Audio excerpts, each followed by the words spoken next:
déposée par OSCDDC. Madame Béranger, vous avez la parole. Oui, effectivement, c'est l'intégration des revenus illégaux dans la situation financière des locataires de logements sociaux.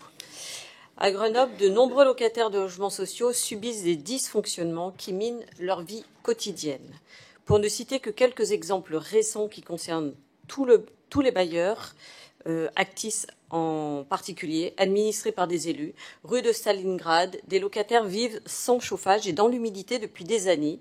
Au Lys Rouge, le chauffage est resté en panne un mois dans une montée cet hiver. Et cet été, un immeuble rue du Vieux-Temple a dû être évacué car menaçant de s'effondrer. À l'île Verte, depuis des mois, des locataires vivent dans le noir, sans accès à leurs terrasses, car elles sont murées par des planches en raison de malfaçons, etc., etc. Il y a d'autres exemples.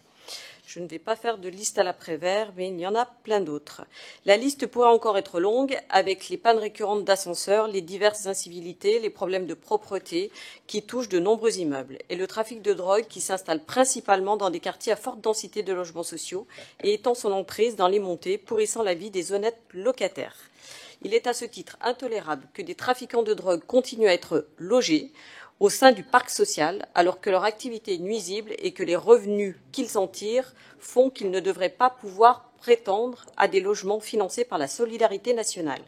Depuis 2020, le parquet de Grenoble et la Caisse d'allocation familiale ont mis en place un partenariat visant à réduire, voire suspendre, les allocations familiales des personnes condamnées pour trafic de stupéfiants en intégrant les revenus de la drogue dans le calcul de leurs allocations.